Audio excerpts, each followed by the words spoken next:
അമേരിക്കയുടെ അന്ത്യശാസനകൾക്ക് മുന്നിൽ കീഴടങ്ങാതെ ഇറാൻ ദൃഢനിശ്ചയത്തോടുകൂടി മുന്നോട്ട് പോവുക തന്നെയാണ്. ഒറ്റയ്ക്ക് നിന്ന് ലോകത്തെ വൻ ശക്തിയെ വെല്ലുവിളിക്കുകയാണ് ഇറാൻ.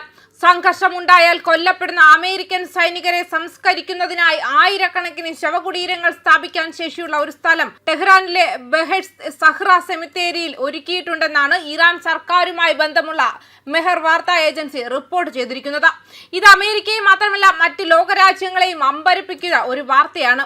അമേരിക്ക ഇറാനെ ആക്രമിച്ചാൽ ഏത് രാജ്യത്ത് തമ്പടിച്ചാണോ അമേരിക്കൻ സേന ആക്രമിക്കുന്നത് ആ രാജ്യങ്ങളിലെ അമേരിക്കൻ സൈനിക ആസ്തികളിലും കൂടാതെ അമേരിക്കൻ എംബസികളെയും ആക്രമിക്കുമെന്ന മുന്നറിയിപ്പും ഔദ്യോഗികമായി തന്നെ ഇറാൻ നൽകിയിട്ടുണ്ട്. ജനുവരി 31 വന്ന ഏറ്റവും പുതിയ വാർത്തകളും ഇതുതന്നെയാണ്.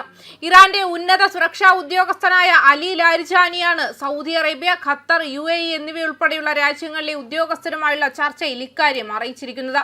ഇക്കാര്യം ഗൾഫ് രാജ്യങ്ങൾ അമേരിക്കയെയും അറിയിച്ചിട്ടുണ്ട്. ഇതിനുശേഷമാണ് തങ്ങളുടെ മണ്ണ് ഇറാനെതിരായി ഉപയോഗിക്കാൻ അനുവദിക്കില്ലെന്ന് ഈ രാജ്യങ്ങളും തീരുമാനിച്ചിരിക്കുന്നത്. ഈ തീരുമാനം അമേരിക്കയെ സംബന്ധിച്ച് വലിയ തിരിച്ചടി തന്നെയാണ്. സുന്നി ഷിയ ഭിന്നത മുതലെടുത്ത് ഗൾഫ് രാജ്യങ്ങളെ ഒപ്പം നിർത്താൻ കഴിയുമെന്നാണ് അമേരിക്ക കരുതിയിരുന്നത്. എന്നാൽ ആ പണി ഇത്തവണ ഏറ്റില്ല എന്ന് വേണം കരുതാൻ.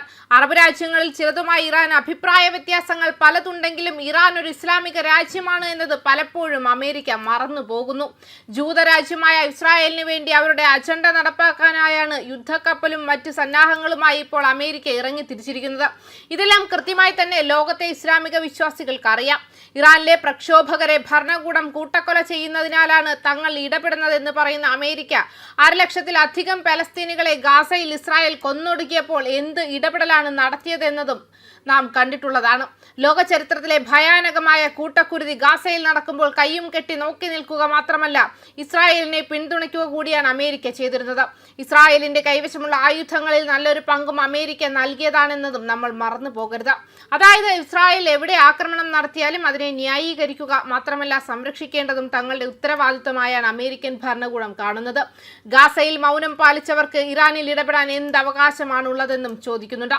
ഇസ്രായേൽ ചെയ്തതുപോലെ ഇറാൻ ഭരണകൂടം പരിധി വിട്ട ഒരു അതിക്രമവും കാണിച്ചിട്ടില്ല. അമേരിക്കയുടെയും ഇസ്രായേലിന്റെയും അട്ടിമറി ശ്രമത്തിന്റെ ഭാഗമായി നടന്ന കലാപത്തിന് നേരെയാണ് അവർ പ്രതികരിച്ചത്. ഏത് രാജ്യത്ത് കലാപശ്രമം ഉണ്ടായാലും ആ രാജ്യത്തെ ഭരണകൂടം എന്താണോ ചെയ്യുക അത് തന്നെയാണ് ഇറാനും ചെയ്തിരിക്കുന്നത്.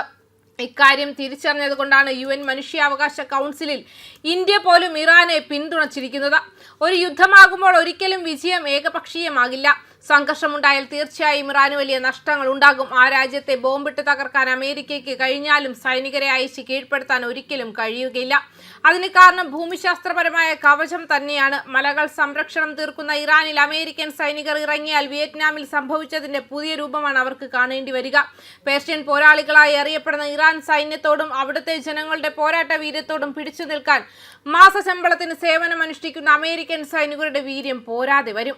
ഇതിൽ ഏത് മാർഗം ട്രംപ് തിരഞ്ഞെടുത്താലും അത് വലിയ സംഘർഷത്തിനാണ് തിരികൊളുത്തുക.